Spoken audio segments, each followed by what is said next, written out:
네, 자 이번 시간에는 우리 교재 376페이지로 넘어가서요. 부가가치세 신고와 관련된 부속 서류 수업을 계속하도록 하겠습니다. 자, 우리가 이번 시간에는 간주 공급과 관련된 부가가치세 신고 자료입니다. 여러분 간주 공급 하면은 우리 그 이론에서 배울 때 자가 공급, 개인적 공급, 사업상 증여, 폐업시 잔존재화 이런 거 기억나시죠? 그게 바로 간주 공급입니다. 그러니까 특별한 공급이라고 그 이론책에 정리가 되어 있었죠. 이 특별한 공급의 경우는 자가 공급 중에서 타사업장 반출을 제외하고는 세금계산서가 없어요. 세금계산서뿐만이 아니라 아예 증빙 자체가 없는 게 대부분입니다. 그 타사업장 반출 빼고는. 그렇기 때문에 이 간주공급은 타사업장 반출해 가지고 세금계산서를 발급했다면은 그거는 11번 과세 매출이 되겠지만 나머지 간주공급은 14번 건별이라고 하는 유형이 있어요. 건별이라는 게 뭐냐? 증빙 없이 부가가치세 신고에 반영한다 이런 얘기입니다. 증빙이 없어요. 즉 세금계산서 없고 영수증도 없고 신용카드 발급도 없고요. 현금 영수증도 없다 이런 말씀입니다. 자, 한번 여러 가지가 나올 텐데 한번 보겠습니다. 부가가치세법상 간주공급에 해당하는 거래 발생 시 과세표준은 시가로 계산하여. 이것도 굉장히 중요해요. 그러니까 위에 상단에 거래 내역을 입력할 때는 시가로 입력을 해야 돼요. 그래야 부가세가 시가의 10%가 반영이 되는 거죠. 그래가지고 부가가치세액을 납부해야 하지만 세금계산서 발급 의무가 없으므로 매입매출 전표에서 14번 건별 유형으로 입력하여 부가가치세 신고서를 작성한다. 자, 그런데 지금 여기서 좀 설명이 되담한 부분이 아까 있는데 과세표준은 시가로 계산하여 부가가치세액을 납부해야 하나 세금계산서 발급 의무가 없으므로 매입매출 전표에서 14번 건별 유형으로 입력한다. 이거 유형 건별은 굉장히 중요한 거고요. 저는 지금 여기서 이런 말을 좀 넣었으면 좋겠어요. 과세표준은 시가로 계산하여 부가가치세액을 납부하여야 하나 아래에 회계처리 있죠. 이걸 분계를 우리가 회계처리라고 했죠. 회계처리는 시가가 아닌 뭐가 있을까요? 원가.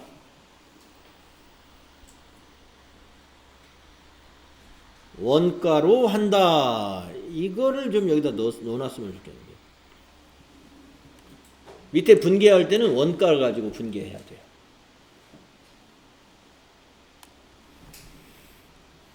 자, 연습을 해보면 여러분이 이제 이해가 갈 텐데요. 그래서 이게 좀 복잡합니다. 네, 지금 녹화하고 있죠? 네, 녹화되고 있습니다. 자, 여기 볼까요? I can. 재화의 간주공급. 재화를 거래 상대방에게 실질적으로 양도하지 않았더라도 일정한 요건을 충족한 경우 과세 대상 거래로 간주하여 부가가치세를 부과하며 이를 재화의 간주공급이라고 한다. 거기에는 뭐가 있었어요? 자가공급이라는 게 있었고 자가공급에는 면세사업으로 전용했던 거 기억나시죠? 면세사업 전용. 그 다음에 비영업용 소형 승용차와 그 유지를 위한 재화.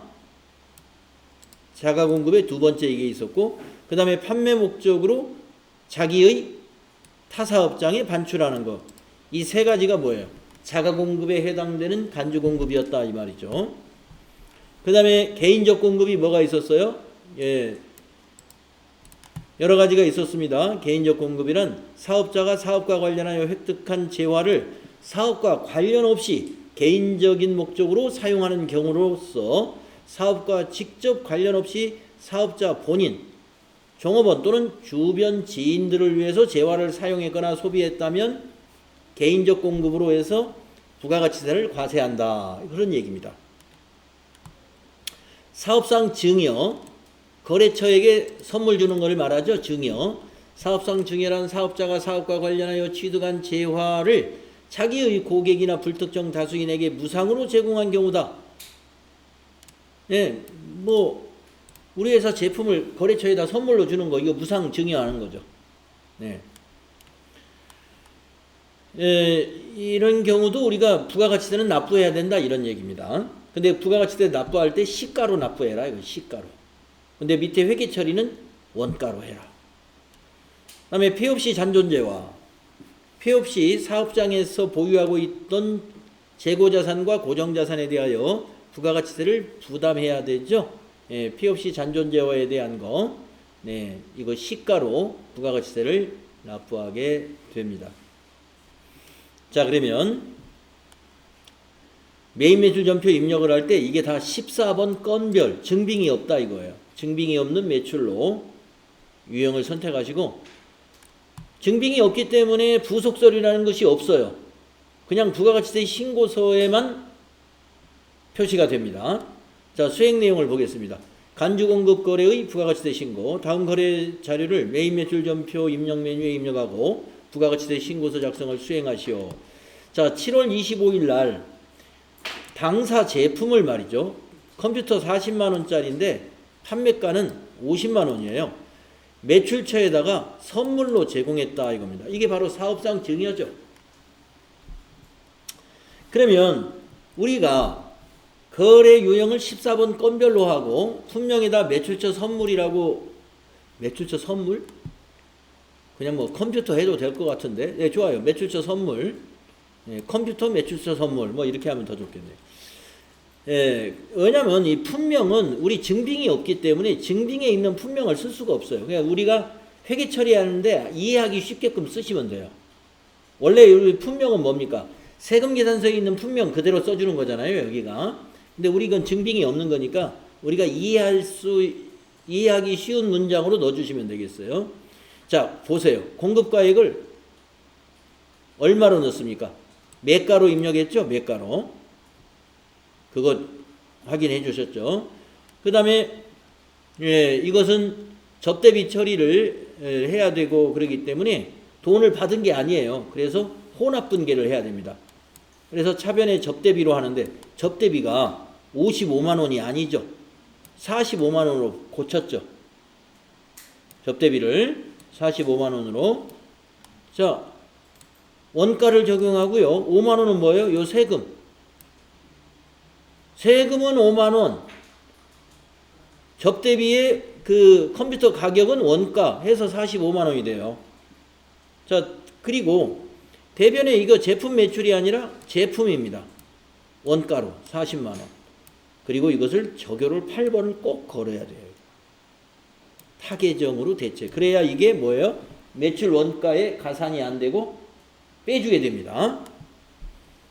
그리고 부가세 예수금은 자동 분계된 거니까 이건 그대로 두시면 돼요. 이거는. 그래서 이 부분을 여러분이 분계할 때 이 부분을 수정해야 된다는 것을 잊어서는 안 됩니다. 네, 좀 까다로운 자료 입력이니까 천천히 한번 같이 해봅시다. 자, 7월 25일입니다. 자, 매입 매출 전표 7월 25일에다가 매출인데 증빙이 없는 거네요. 14번 건별. 분명히는 거기서 우리 책에서 사용한 대로 매출처 선물이라고 하죠.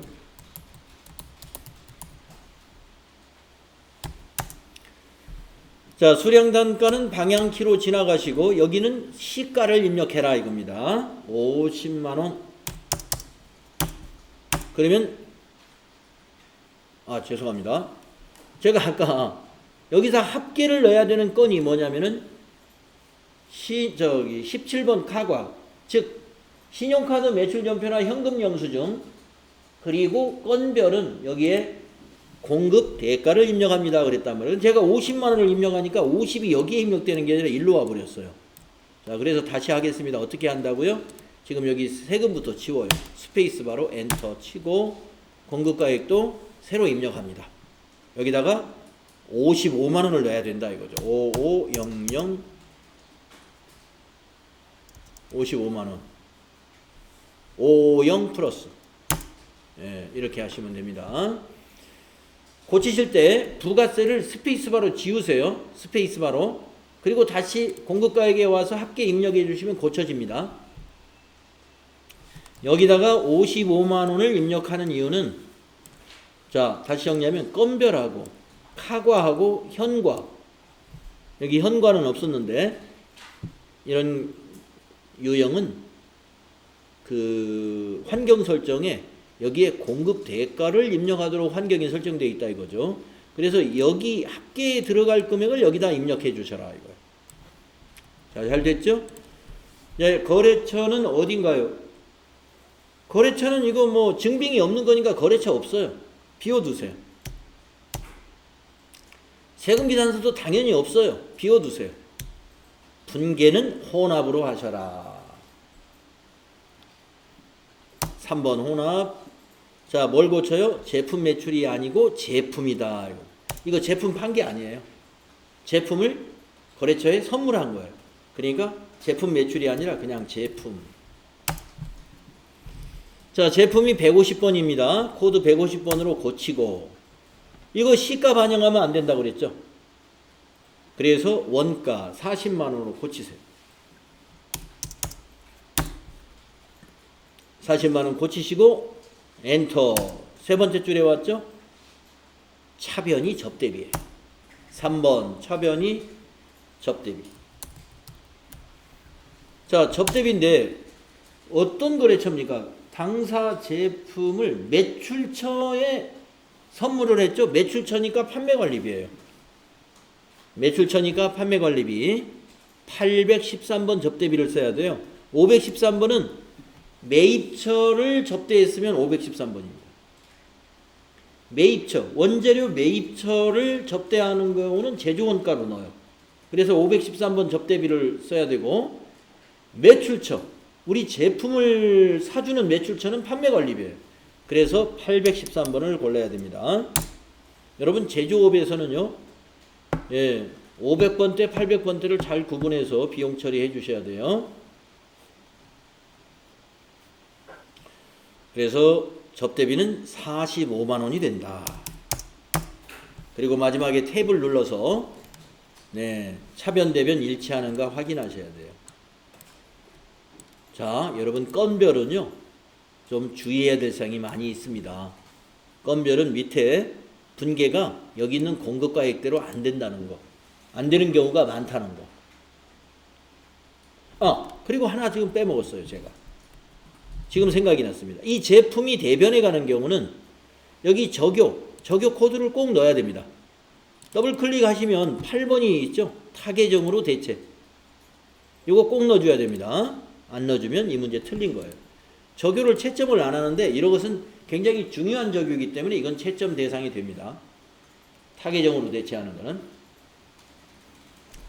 타계정 대체라는 게 뭐냐면은 제품이 대변에 갔는데 이것은 판매된 게 아니다 이거예요. 그래서 매출원가에서 빼주는 기능을 하게 됩니다. 타계정 대체로 해줌으로써 매출원가에서 빼줘요. 꼭 해야 된다는 거예요. 여러분 기억을 해주시면 되겠습니다.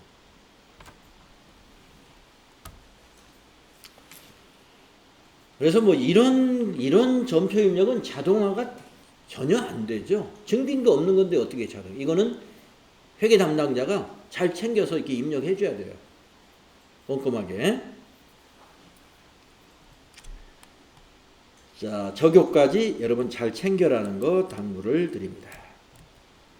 자, 그러면 지금 이 거래는 다른 부속 서류는 없어요. 오직 부가가치세 신고서에만 반영이 되어 있는데 세액 5만 원이 5만 원과 50만 원이 어디에 들어가 있는가 보겠습니다. 자, 여기 부가가치세 신고서에 가셔서 조회를 한번 해볼까요? 네. 과세에 여기 기타에 들어가 있습니다. 기타에 금액이 과세 표준이죠. 과세 표준 50만 원, 세액 5만 원 반영된 것을 볼 수 있습니다. 거래처 제품을 거래처 선물해죠. 부가세는 우리가 내야 된다.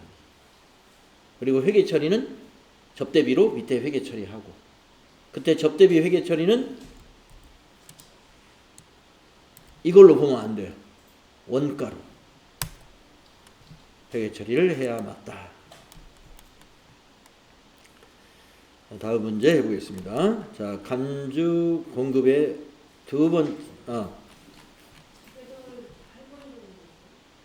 네, 적용 8번입니다.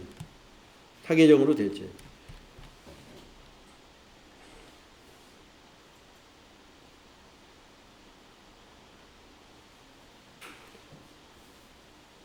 요것도 50만 원이 매출액이 아니기 때문에 접대비이기 때문에 여기 과표에 보시면은요 수익금액 제외에 포함이 되어 있어요. 한번 그것도 한번 보시죠. 그걸 깜빡하고 안 봤네요. 자, 부가가치세 신고서에 제가 여기에 반영된 것만 우리가 확인을 했는데, 자, 이 50만 원이 매출액인가요? 아니에요. 이거 실제로 파는 게 아닙니다. 요 세금을 내기 위해서 한 것이, 이게 50만 원이 여기에 표시된 거니까 여기 과표를 눌러보면요 그 부분이 여기에 표시가 되어 있다는 겁니다. 수익금액 제외란에 50만 원 뒤에 붙어 있는 게 그것이에요. 수익금액 제외란에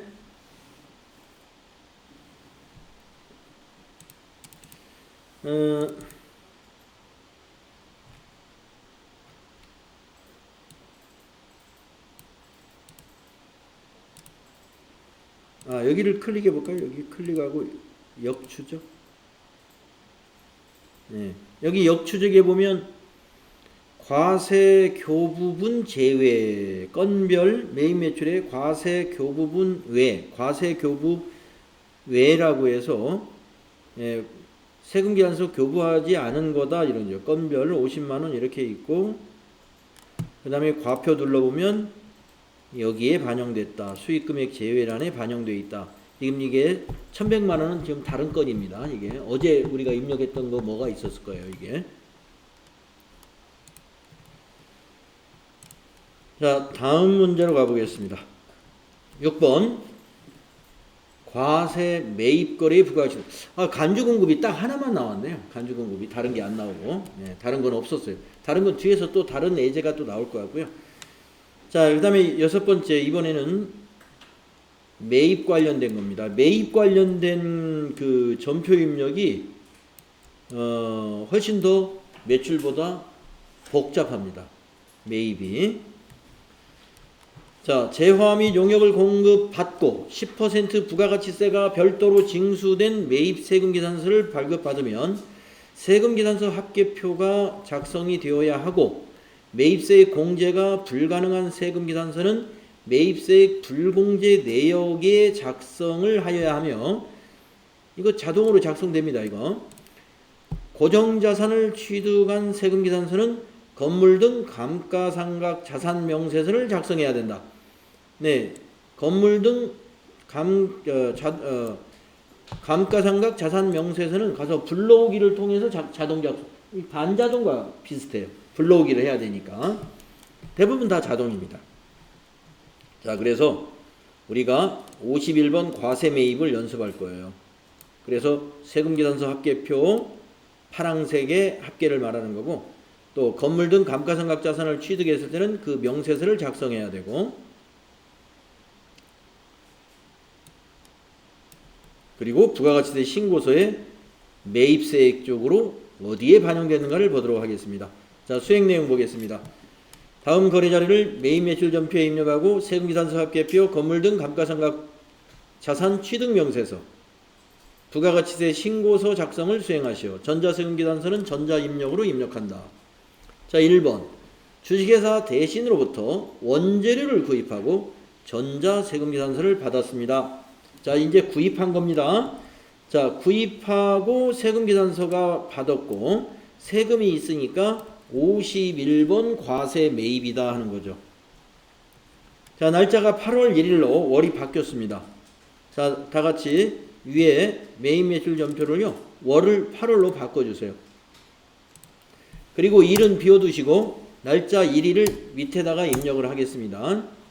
자, 유형 이제 매출 연습 끝났어요. 매출 연습 끝나고 매입 연습으로 갑니다. 매입 연습에 지금 과세 매입이에요. 51번. 그래서 여기 유형을 51번이라고 해주시고요. 자, 품명은 품명이 뭔가요? 전자부품. 수량 없고 단가 없고 공급가액 2천만 원입니다. 20 플러스 엔터. 거래처는 공급자가 대신이죠. 대신 공급자를 거래처로 입력해야 되고, 전자세금계산서를 발급받았죠. 그러니까 전자세금란은 1번 해주셔라 이겁니다. 자, 분계는 어떻게 해야 되느냐. 밑에 보시니까 외상미수금에 2200 들어있죠. 거래금액 합계 똑같이. 그래서 외상분계 하시면 되겠더라. 분계는 2번 외상. 자, 밑에 보겠습니다. 지금까지 매출하고 달라지는 게 많이 있습니다. 자, 우선 외상 매입이 이제 외상 매출이 대변의 외상 매입금 부채 증가로 나타나고요. 부가세 예수금 대신에 매입세액이기 때문에 차변의 자산 증가, 부가세 대급금으로 세금이 나타나고요. 제품 매출 대신에 이제는 원재료, 차변의 원재료 재고자산 증가 2천만 원. 그래서 차변의 자산 증가가 2,200, 대변의 부채 증가가 2,200입니다. 매입 거래죠? 네. 자, 그러면 자, 이 거래가 세금계산서 합계표에 어디에 집계가 되고 부가가치세 신고서에는 어디에 기록이 되는지 보도록 하겠습니다. 자, 전체 메뉴 누르셔가지고 부가가치세 세금계산서 합계표 클릭해 보세요. 그래서 7월부터 9월로 검색을 합니다. 데이터를 새로 반영하시겠습니까? 에서는 예를 해야 됩니다. 예. 그래서 지금까지 매출일을 보셨는데 이번부터는 요 밑에를 보셔야 돼요. 매입, 전자 하나 해서 여기 내역도 오른쪽에 주식회사 대신 2천만 원이 200만 원. 매입 이쪽에. 그래서 세금계산서 합계표는 매출과 매입이 같은 세금계산서 합계표에 같이 집계가 됩니다. 자, 이제 부가가치세 신고서 가셔가지고 조회를 눌러보십시오. 부가가치세 신고서 조회를 하면 이 매입이니까 이번에는 이쪽에 반영이 됩니다. 자, 방금 우리 2천만 원 전자부품 매입했고 세금계산서를 발급받았죠. 그러니까 세금계산서 수치분 일반 매입 10번에 반영이 됩니다. 그래서 공제받을 수 있는 매입세액이 여기 200만 원이 현재 반영이 됐어요. 자, 그래서 매입자료도 어디에 세금계산서 수치분은 세금계산서 수치분의 10번 항목에 일반 매입에 들어가고 고정자산 매입은 여기 11번에 기록이 된다는 것도 함께 알아두세요. 자, 다시 매입 매출 전표에 가시고요. 책을 보겠습니다. 이번에는 두 번째 거에 보겠습니다. 주식회사 대신으로 구입한 원재료 중 불량품 50만 원에 대해 반품을 하고 전자수정 세금계산서를 발급을 받았으며 대금은 외상매입금 잔액에서 차감하기로 하였다. 자, 우리가 매출한 것은 우리가 직접 수정 세금계산서를 발급을 하지 않습니까? 그건 앞에서 우리 연습했죠. 매입에 대한 것은 거래처에서 발급해 준 거예요. 그걸 우리는 우리 회사 더존에다가 입력만 해주면 되는 거죠. 그래서 요걸 마이너스 그대로 입력해 주면 돼요. 자, 어떤 내용이냐? 불량품이 있어가지고 우리가 반품시켜가지고 대신해서 수정 세금계산서를 우리한테 발행해 줬다 이거예요. 이걸 우리가 전산에 입력한다 이런 얘기입니다. 예. 근데 이제 실무용 프로그램에서는 아까도 말씀드렸다시피 이거 거래처에서 국세청에 전송했을 거 아니에요. 국세청 세금계산서 자료를 불러와가지고 매입 매출 전표를 자동으로 만들어 버려요. 예. 그런데 우리가 우리 시험용 프로그램에서는 그렇게 자동화된 것을 안 한다 이겁니다. 이걸 우리가 하나하나 수동으로 입력하는 것으로 연습이 된다. 그게 학습 효과가 있기 때문에. 자, 어떻게 전표가 만들어야 돼야 되냐면 8월 2일 날 이대로 입력하시고 공급가액을 마이너스 50만 원 입력하시면 돼요. 그리고 분계는 외상분계 해주시면 돼요. 한번 볼까요? 자, 8월 2일 날 입력합니다. 8월 2일 날. 자, 우리가 과세 매입에 대한 반품이니까 이것도 과세로 해요. 51번 과세 매입. 51번입니다. 여기 빨강색 매출로 돼 있으면 안 돼요. 여기 파랑색 매입으로 돼 있어야 돼요. 자, 품명은 전자부품 그대로 두시고 공급가에다가 마이너스 50만원. 그리고 거래처는 대신이니까 2001. 전자세금기단서, 수정 전자세금기단서잖아요. 1번 전자입력. 분계는 외상분계라고 그랬죠? 2번. 그러면 밑에 마이너스 분계가 일어납니다. 마이너스 분계란 뭐냐? 대변의 외상매입금에서 마이너스 55만원, 차변의 부가세 대급금 자산에서 마이너스 5만원, 차변의 원재료 자산에서 마이너스 50만원. 그러니까 조금 전에 1일날 거래에서 마이너스가 일어나는 회계 처리가 되는 거죠. 맞았어요. 이것 또한 어디에 반영됐어요? 세금계산서니까 세금계산서 합계표에 가서 조회를 딱 보면은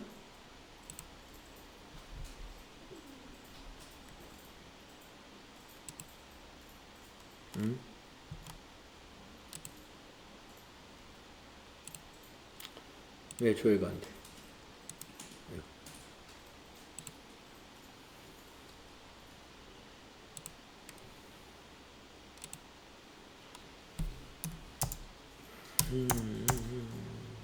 새로 반영하시겠습니까? 예. 예. 조회가 안 먹히네요. 닫았다가 다시 하니까. 여기 보시면 두 건으로 대신이 아까 한 건에서 두 건으로 되고 2천만 원이 1950만 원으로 바뀌어져 있죠. 매수가 두 매로 여기 짓게 돼 있다. 그리고 부가가치세 신고서도 마이너스 때문에 당연히 바뀌었죠. 부가가치세 신고서에 가서 조회 누르면 여기 10번이 1950으로 바뀌고 세액도 200에서 195만 원으로 매입세액이 바뀝니다. 네, 이렇게 정리하시면 되고요. 제가 봐드릴게요. 자, 그 다음에 세 번째 문제 보겠습니다. 주식회사 동우기계에서 자동조립 기계를 구입하고 전자세금계산서를 받았습니다. 여러분들 이렇게 기계 사고 세금계산서 받는 일 흔하게 있죠. 네, 제조업이든 뭐 판매업이든. 자, 그러면은 이것은 말이죠. 그 부속서류가 이건 추가적으로 하나 만들어집니다. 예. 부속서류가. 자, 날짜가 며칠 날이냐면 8월 3일. 사실은 이제 부속서류도 부속서류지만 부가가치세 말고도 기계 사면은 이거 고정자산 등록도 원래 하는 거예요. 근데 여기서는 지금 고정자산 등록을 하기 위한 정보를 안 줬기 때문에 우리는 매입 매출 전표만 입력하고 부속서류만 만들겠습니다. 자, 8월 3일 날짜 매입 매출 전표 입력할까요? 자, 매입 매출 전표 여기 3일 입력하시고, 자, 기계 또 뭐예요? 세금이 있죠? 그러니까 51번 과세 매입 유형이다 이거예요. 51번. 품명에는 자동 조립기. 수량단가 지나가시고 공급가액에다가 3천만 원. 그러면 3천에 300. 거래처 동우기계. 전자세금 계산서이니까 1번 해주시고, 분계는 외상이죠. 근데 외상 분계 하시겠어요? 혼합으로 해야죠. 3번 혼합. 자, 이 지금까지 전부 다 제품을 매출하거나 원재료를 매입하는 거였기 때문에 분계가 예, 분계를 할 때 이렇게 개정 과목을 바꾸는 일이 거의 없었어요. 아까 그 건별을 제외하고는. 근데 지금은 기계를 샀기 때문에 원재료가 아니다 이겁니다. 이거 꼭 바꿔주셔야 됩니다. 우리가 매입 매출 전표에서 제조업은 말이죠.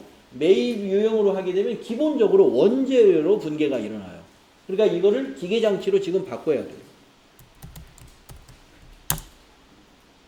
206번으로 바꾸고, 자, 밑으로 내려와서 대변을, 자, 기계를 외상으로 사면 미지급금이죠.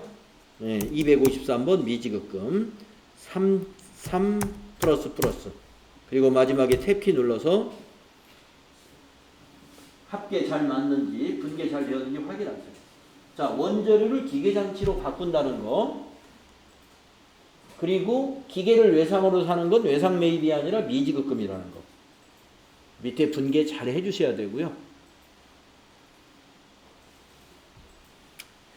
자, 그러면 우리가 지금 이 자료의 입력으로서 어떠한 부속서류를 만들며 또 부가가치세 신고서에는 이걸 우리가 감가상각자산이라고 하는데 이러한 자산은 어디에 집계가 되는지 한번 확인해 보도록 하겠습니다. 자, 전체 메뉴 가셔가지고 부속서류를 하나 만들어야 돼요. 맨 밑에 보시면 건물 등 감가상각자산 취득명세서. 여러분 기계장치가 유형자산이니까 감가상각자산이거든요. 취득명세서를 부속서류로 만들어야 됩니다. 가볼까요? 여기다 기간을 입력합니다. 7월부터 9월이에요.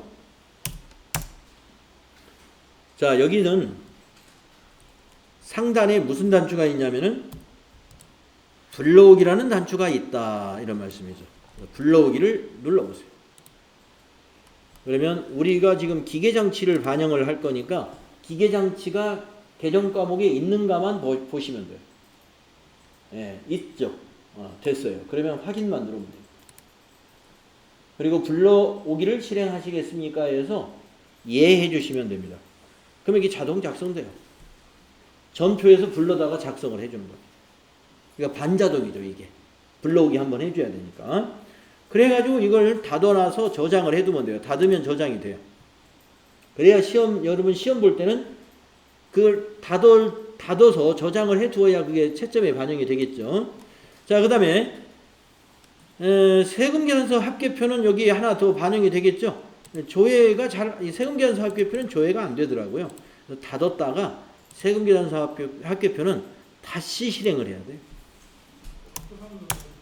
됩니까? 새로 불러오기. 위에 있는 거. 네, 죄송합니다. 예 눌러주시고. 네, 제가 지금 이것만 이용했는데 이게 아니라 여기 이거. 예, 요거 새로 불러오기. 이걸 누르면 해결이 됩니다. 자, 밑에 보시면 세매로 바뀌었습니다. 그 중에 동호기계께 여기 3천만 원짜리 매입 전자 쪽에 반영이 됐죠. 전자와 전자 외에는 뭐냐? 전자는 전자세금계산서요. 전자 외에는 종이세금계산서를 말하는 거예요. 두 거래처가 다 전자세금계산서였습니다. 전자 쪽에 다 집계가 돼야 돼요. 자, 그러면 이제 부가가치세 신고서는 어디에 반영됐는가? 부가가치세 신고서에 가가지고 조회를 눌러보겠습니다. 예. 그러면 여기에 반영이 됐습니다. 자, 세금계산서 수취한 거죠? 그 중에 11번. 일반 매입이 아니라 고정자산 매입이다. 자, 여러분이 고정자산이라는 용어를 앞에서 그동안 별로 안 썼었는데, 고정자산은 무엇이 고정자산이냐면요, 유형자산과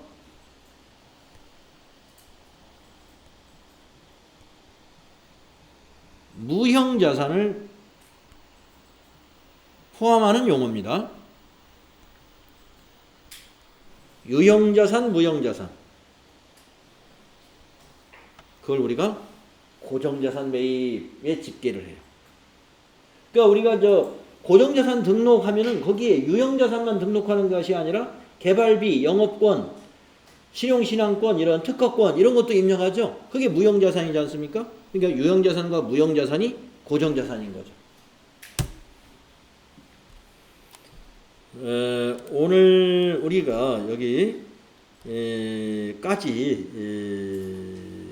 매입에서 여기까지 부속서류에 대한 공부를 여기까지 해야 될 것 같습니다. 네. 건물 등 감가상각자산 취득명세서에는 전표를 입력하고 나서 불러오기 하면은 반영이 된다는 것을 여러분 기억해 주시고요. 부가가치세 신고서에 매입세액 쪽에 고정자산 매입이 11번에 별도로 이렇게 항목이 있다는 거, 이것도 좀 기억을 해 주세요. 이 부가가치세 신고서 요 양식을 자주 보는 이유는요. 네, 이 부분이 상당히 중요하기 때문에 이걸 자주 보는 겁니다. 자, 그래서 오늘 여기까지 하고요. 우리 다음 시간에는 이제 영세율과 관련된 부속서류, 부가가치세 신고서와 관련된 거, 영세율 관련된 것들을 우리 해보도록 하겠습니다. 여러분 수고 많이 했습니다.